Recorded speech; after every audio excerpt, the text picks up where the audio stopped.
d'arriver aux Urdèces, nous devons passer par la Alberca, village assez riche, de caractère féodal, qui a une grande influence sur la vie des Urdèces, dont presque tous les habitants sont tributaires de ce village.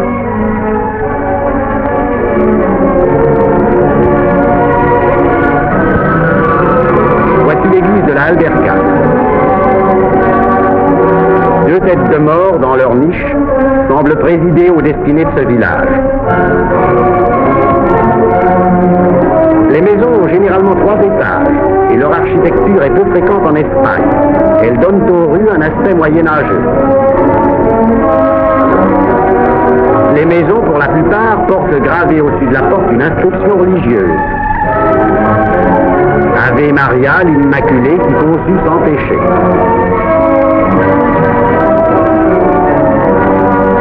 Le jour de notre arrivée, nous voyons les femmes du village en train de se peigner. Elles sont habillées de leurs plus beaux vêtements. Nous leur demandons pourquoi elles ont fait toilette. Elles nous répondent qu'il faut que nous allions sur la place de l'église où l'on va célébrer comme chaque année une fête étrange et barbare. Devant la population rassemblée, les hommes les plus récemment mariés doivent chacun arracher la tête d'un coq. Entre deux angles d'une rue, l'on tend une corde d'où pend un coq attaché par les pattes. Chacun des cavaliers passant au galop devra arracher la tête d'un coq.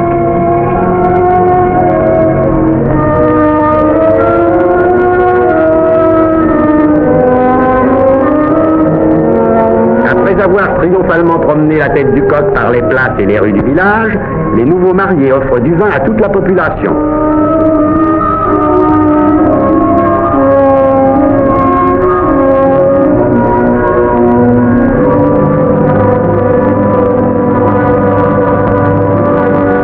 Les chansons, en même temps que du vin, distribuent des plaisirs par milliers.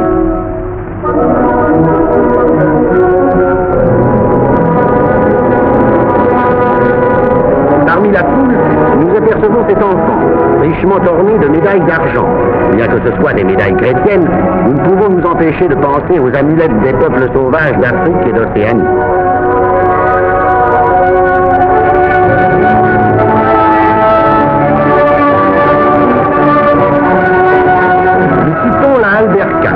Où à 7 heures du soir, presque tout le monde déjà est ivre, et nous nous dirigeons vers la cime. Voici cet enchevêtrement de montagnes au sein desquelles se trouvent disséminés les 52 villages qui composent les Urdèces, avec une population totale de 8000 habitants. Pour y parvenir, il faut descendre une pente abrupte et traverser la vallée des Batuecas, habitée par un vieux moine qui vit là entouré de quelques domestiques.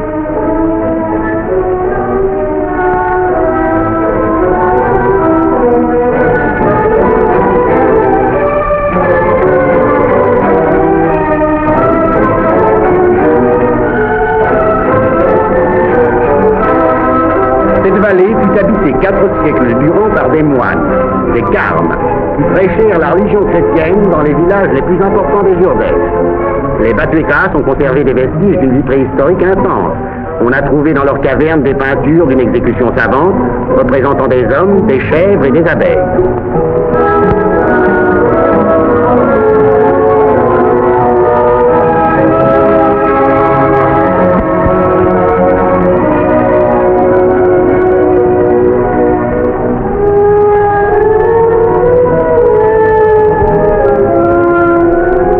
Les crapauds, les couleuvres et les lézards sont les seuls habitants actuels de ces ruines.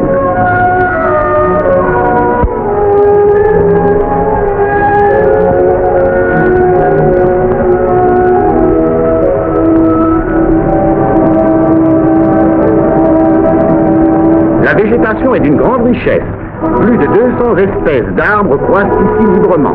Cependant, à 5 km de cette vallée, on ne rencontrera plus, à part quelques rares arbres fruitiers, que du cis et de la bruyère.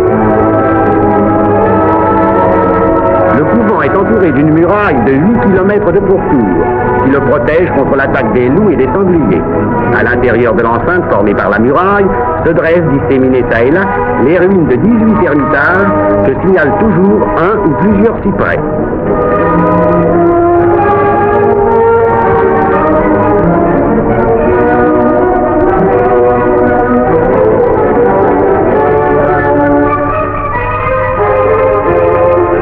Derrière ces sommets qui appartiennent encore aux Batuecas commencent les Urdèces. Après les avoir franchis, nous voici en plein paysage des Urdèces. Ce village est Incétumilla, situé dans une des vallées les plus pauvres. Le bâtiment blanc est l'école de construction récente. Dans les rues à flanc de montagne, nous surprenons la vie quotidienne des habitants.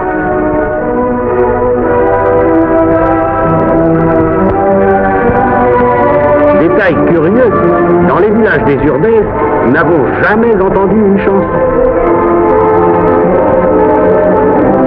Parfois, on voit courir au milieu du village un misérable petit ruisseau qui descend de la montagne. L'été, il n'y a pas d'eau trop dans le village que celle-ci, et les habitants l'utilisent malgré la saleté répugnante de son lit. Voici quelques scènes surprises au passage. Le ruisseau sert à tous les usages.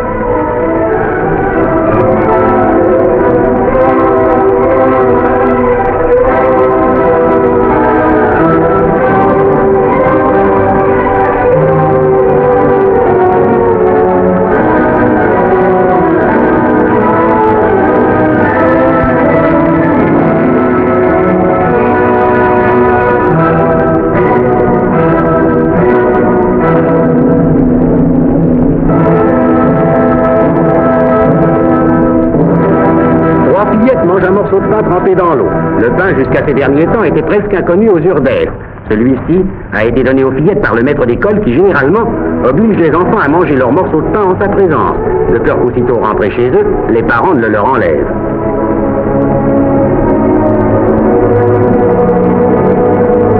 On appelle les enfants à l'école.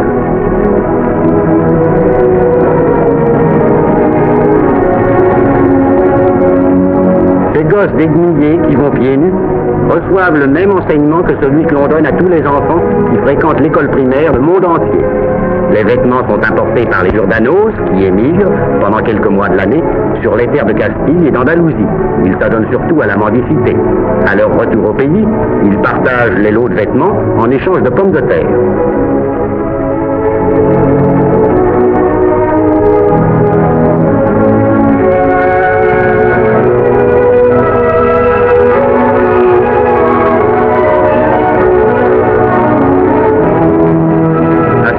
Affamés, on apprend comme partout ailleurs que la somme des angles d'un triangle est égale à 2 droits. Dans quelques villages des Urdèces, la plupart des enfants sont des pilus. Les pilus, ce sont les enfants abandonnés que les femmes des Urdèces vont chercher à l'assistance publique de Ciudad Rodrigo, située à 2 jours de marche à travers la montagne. Elle se charge de les élever en échange d'une pension de 15 pesetas par mois. Cette somme misérable servait à faire vivre toute une famille, jusqu'au jour où, il n'y a pas encore longtemps, fut interdite aux Urdèces l'industrie des pilus.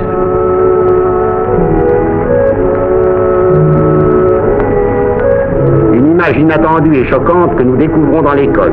Que peut bien faire ici cette gravure absurde? Nous ouvrons au hasard un livre de morale que nous trouvons sur une table. L'un des meilleurs élèves écrit au tableau, à notre demande, une des maximes de ce livre.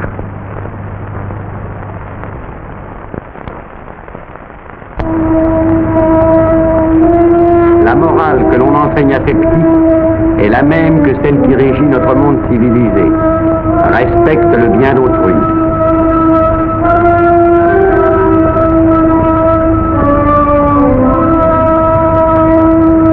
Dans cette vallée relativement riche, on rencontre quelques noyers, des cerisiers et des oliviers. Ceci est le village de Martinandran. Ces croûtes que l'on voit entre les arbres et qui évoquent la carapace d'un animal fabuleux ne sont autre chose que les toits du village. À l'entrée du village, un cœur de tout nous accueille. La majeure partie des habitants sont malades. Les tableaux qui se présentent à notre vue sont d'une misère désolante.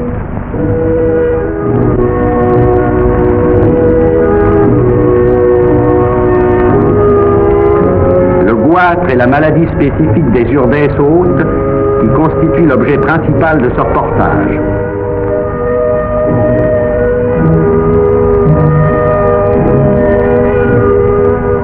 Voyez cette femme avec son goitre. Elle n'a pas plus de 32 ans.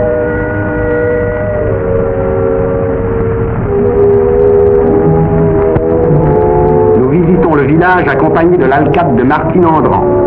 Dans une rue déserte, nous rencontrons une fillette. Nous demandons à l'alcade ce qu'elle a.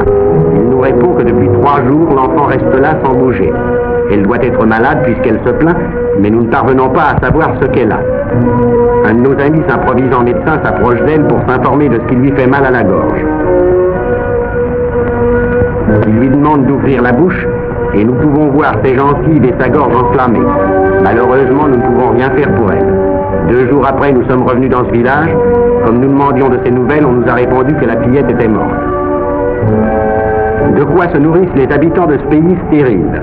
Les seuls aliments, ou presque, dont ils disposent, ce sont les pommes de terre et les haricots. Et encore pas toujours.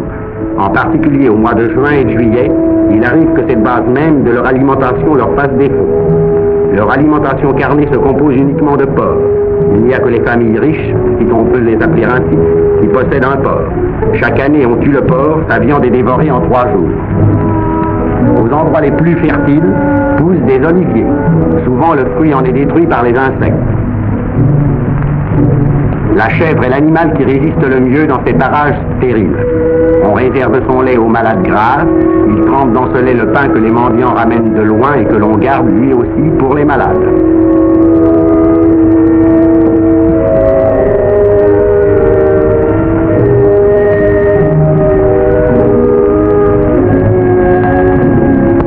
On ne consomme de la viande de chèvre lorsque l'une d'elles se tue, ce qui arrive quelquefois quand le sol est abrupt et les sentiers escarpés.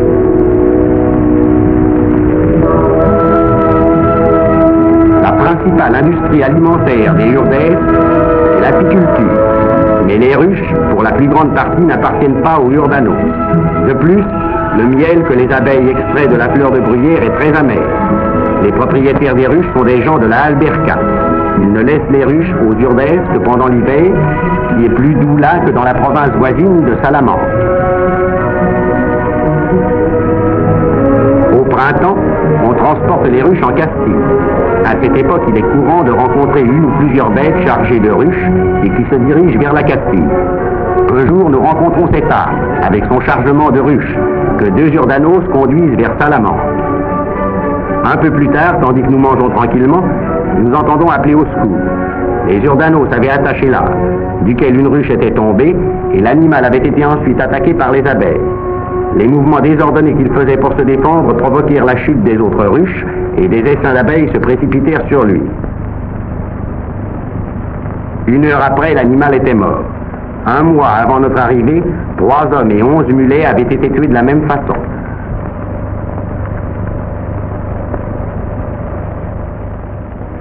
Les mois de mai et de juin sont les plus durs pour les habitants des Urdèses qui ont, à cette époque, épuisé leurs provisions de pommes de terre.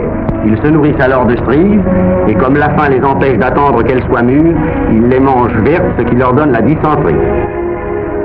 C'est alors que commence l'émigration. Les hommes que la maladie ne retient pas, que les fièvres ont épargnés, partent pour la Castille ou l'Estramadour pour tenter de travailler à la moisson. Nous rencontrons quelques-unes de ces caravanes composées de 10, 30, 50 hommes, pourvus en tout et pour tout d'une couverture. Ils n'ont ni argent ni pain, et ils vont très loin, à pied, pour chercher du travail. Nous croisons, plusieurs jours après, un groupe de ces hommes qui s'en reviennent comme ils sont allés, sans argent et sans pain.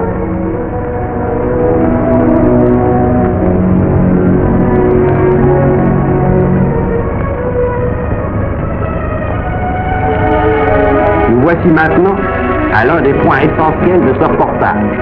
Comment les Urdanos font-ils pour construire le champ qui devra leur permettre de manger? Ils commencent par choisir un terrain proche de la rivière, puis aidés par leurs femmes, leurs parents et amis, ils le débarrassent de sa végétation habituelle de bruyère et de cire.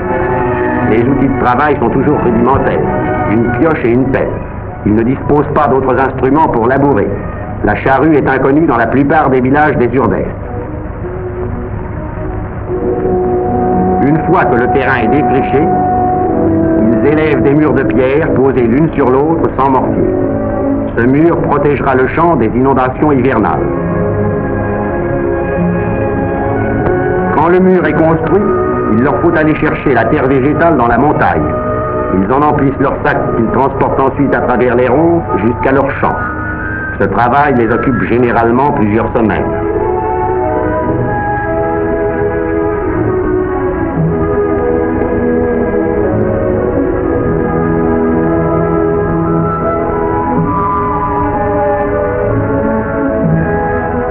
Voyez la mince couche de terre végétale qui recouvre un champ Urdano. La première année, la récolte est abondante, mais ensuite la terre s'épuise faute d'éléments nitrogénés et devient stérile.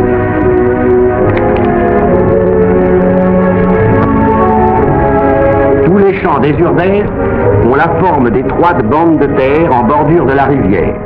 Souvent, les crues hivernales anéantissent en quelques instants le travail de toute une année. Voici le méandre caractéristique d'un cours d'eau des Urdèses avec les petits champs échelonnés. Faute d'argent et d'animaux domestiques, le Urdano ne peut pas se procurer d'engrais. Aussi doit-il aller chercher sur la montagne de quoi en faire, comme la famille que vous voyez ici.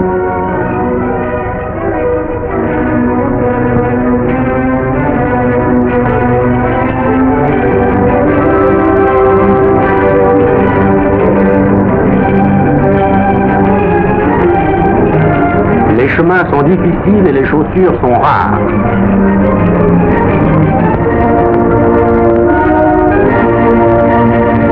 L'engrais le plus apprécié est celui que les Urdanos fabriquent eux-mêmes avec les feuilles sèches de l'arbousier, arbuste qui n'est pas très abondant dans ces montagnes. Une fois arrivés à un endroit propice, ils emplissent les sacs de ces précieuses feuilles.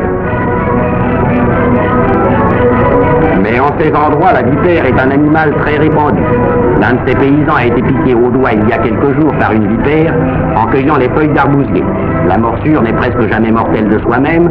Ce sont les Urdanos qui, en essayant de se soigner, s'infectent parfois mortellement.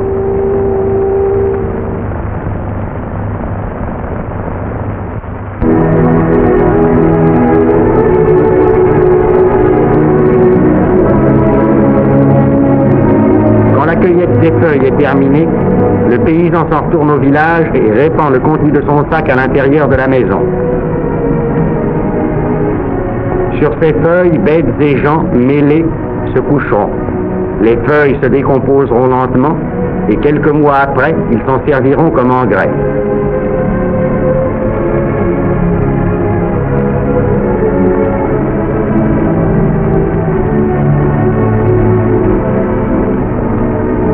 Voici la maison d'un habitant de Fragosa. Dès l'entrée, on marche sur le lit de feuilles qui ne fait jamais défaut dans les maisons des Urdanos. Intérieur caractéristique d'une maison. Les ustensiles sont primitifs et leur nombre très restreint.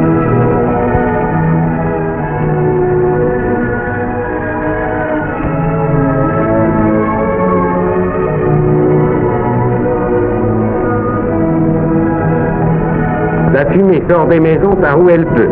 Il n'y a pas de cheminée et pas de fenêtre.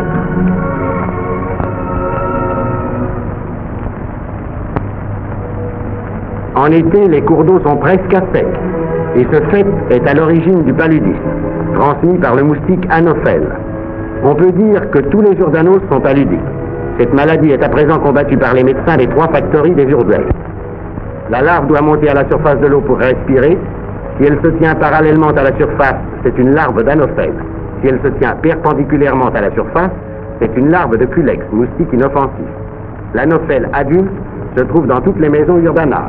On le reconnaît au fait qu'il se pose perpendiculairement au mur.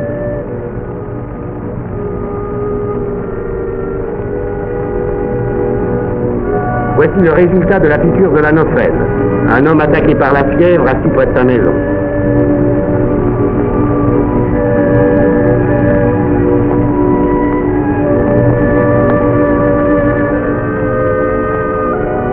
Nous rencontrons par les rues beaucoup de malades.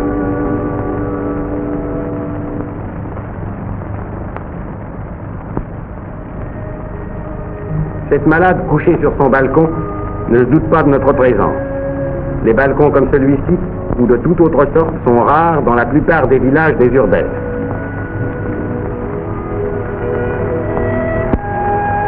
Les nains et les crétins sont en grand nombre dans les urbex hauts. Généralement, leur famille les emploie à garder les chèvres. Certains sont dangereux.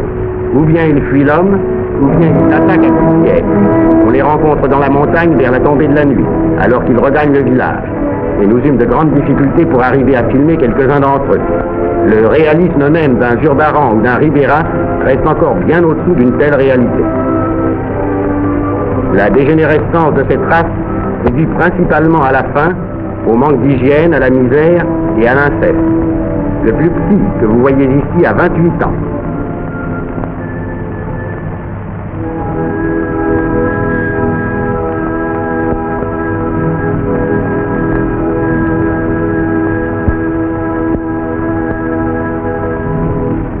Voici un autre type de vieux crétin.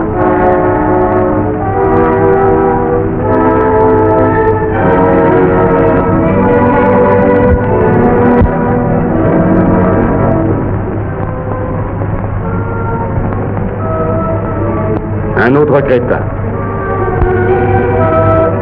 Ce crétin presque sauvage, nous n'avons pu le filmer que grâce au concours d'un de nos amis urbanos qui a su amuser et calmer son interlocuteur.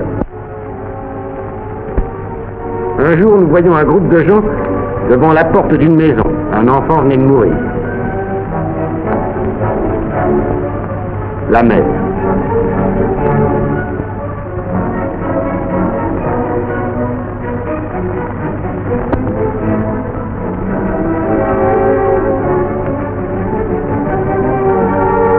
Une mort, c'est un des rares événements que l'on peut enregistrer dans ces villages misérables. Les femmes accourent en masse à la maison mortuaire. On nous a expliqué les complications qu'entraîne le transport d'un cadavre du fait que dans beaucoup de villages, il n'y a pas de cimetière. Il a fallu qu'on transporte cet enfant jusqu'au cimetière de Mignon-Moral et nous décidâmes de suivre le corps. Le corps fut placé dans une auge et conduit pendant plusieurs kilomètres à travers la broussaille. Si le mort est un adulte, on attache le corps à une échelle et on le conduit ainsi jusqu'au cimetière. Cela exige parfois des heures de marche. Vous voyez le passage d'une rivière avec le cadavre.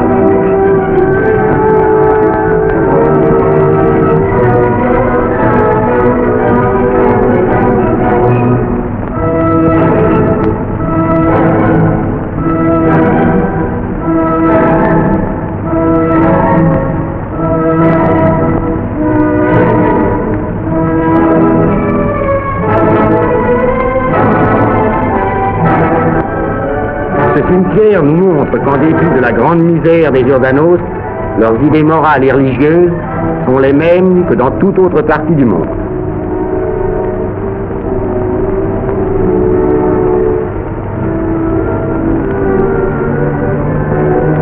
L'emplacement des tombes est indiqué par une croix ou un morceau de bois.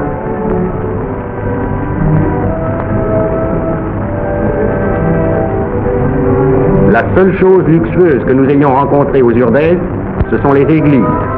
Celles-ci se trouvent dans un des plus misérables villages.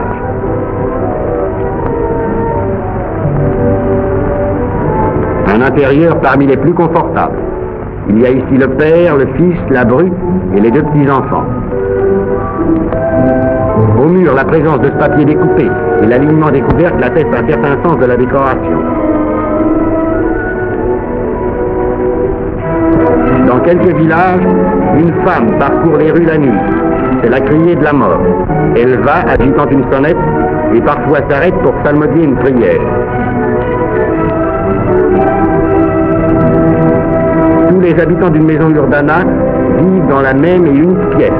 Mais comme cette maison-ci est un peu plus confortable, elle se compose d'une étable à l'étage inférieur et au premier étage de la cuisine et d'une chambre.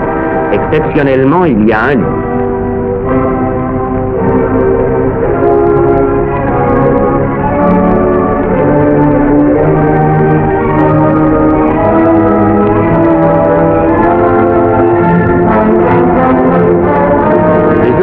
Se couchent tout habillés en hiver. Ils portent leurs vêtements jusqu'à ce qu'ils tombent en lambeaux.